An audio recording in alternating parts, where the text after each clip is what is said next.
Hi everybody, I'm going to take you through how to set up your Zoom account to schedule a meeting to live stream a dance fitness class or a Zumba class or something of the like, where you want to get good sound through your computer to your participants. This is how you do it. So once you're in your Zoom account here, you're going to schedule a meeting. So I'm in schedule a meeting and we're going to call it dance class with Keren. You can enter, if you want, some more details of fun dance fitness. When do you want to schedule it? So I'm going to do it now for you guys. So it's almost 9 o'clock here and it's going to be a 45-minute session. And we are not going to have a password because I'm just going to send the link directly to my participants. So I've got no issues. I always take off the waiting room because if the waiting room is enabled, it means that you have to actually allow them in. So if you leave that unchecked, it means they can join before you even arrive. They'll be automatically muted upon entry and then you don't have to fiddle too much. I always have both audio on and the video is on for myself but off for the participants. And the reason that I do that is because the more data that they are transferring to you, it's going to make your stream less clear. So you want to have as much data possible streaming from your end with the video to your participants, and you don't want any disruption. So you want to try to minimize the data that they're using up. So once you've got all of that ready, then let me just double check everything. Make sure you always double check the date and the time. Then you can save. And once it is saved, you can actually copy the link. So the Zoom meeting link is what you need, or give people the meeting ID if they prefer to go into Zoom themselves. So you would copy that and then you would send that to whoever you need to. So once that's all set up and your participants have got the link, you can start the meeting.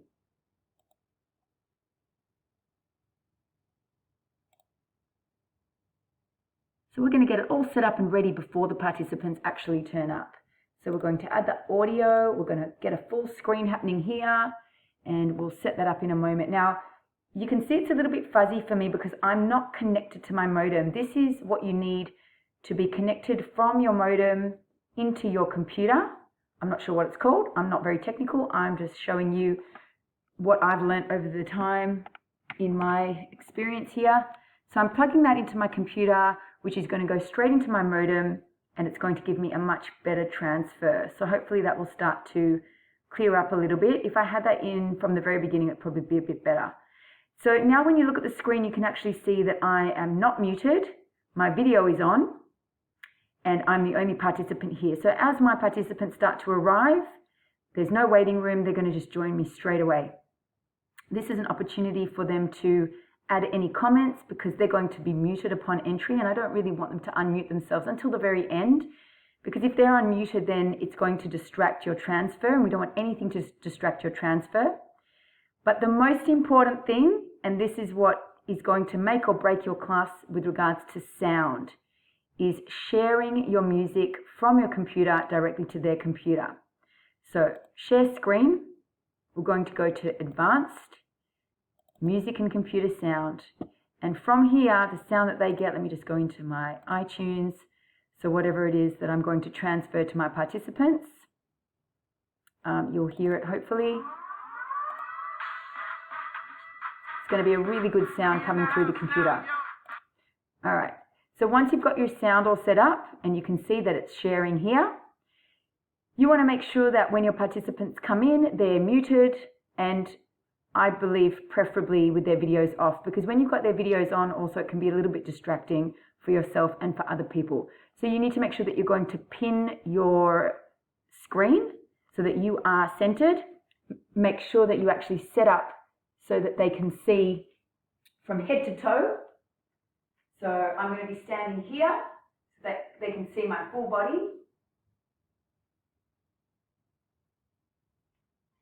And when I come forward, it's going to be hard because they're not going to see my feet. So I might have to point it down a little bit so they can see my feet. So it's up to you.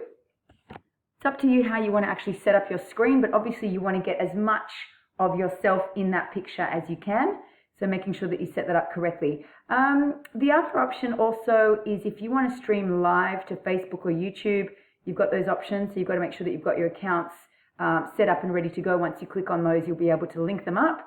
And the other thing that I've been doing recently is recording to the cloud, so that I've actually got a copy of the class stored in the cloud. And then if anybody's missed my class, they can have a playback if they want to.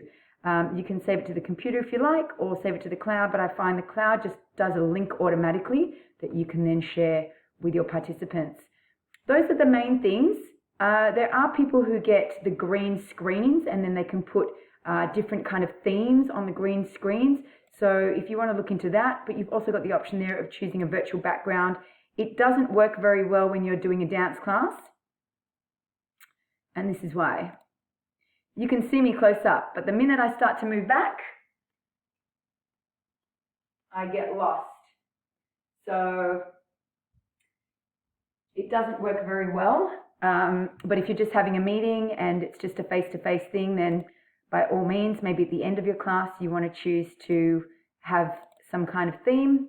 But the green screens will definitely make a big difference. I think you can buy them on eBay for about $50. And just 2 poles with a screen, and you can set them up that way. So that's pretty much it. Whether you're on mute or not, it doesn't matter, because once you press play on your music, that's going to go directly through to your participants, and they're not going to hear anything that you say anyway, unless there are pauses in the music, and then you can come close to talk to them. That's it. If you've got any questions, let me know. If you like this video, please give it a little like and leave a comment below. Please feel free to follow and share my page, Keren Zumba. There's lots of videos there for you to follow along and dance to, or fitness tips and fitness workouts. So please, please, please spread the love, stay well, stay safe, and stay active. Hope to hear from you guys soon.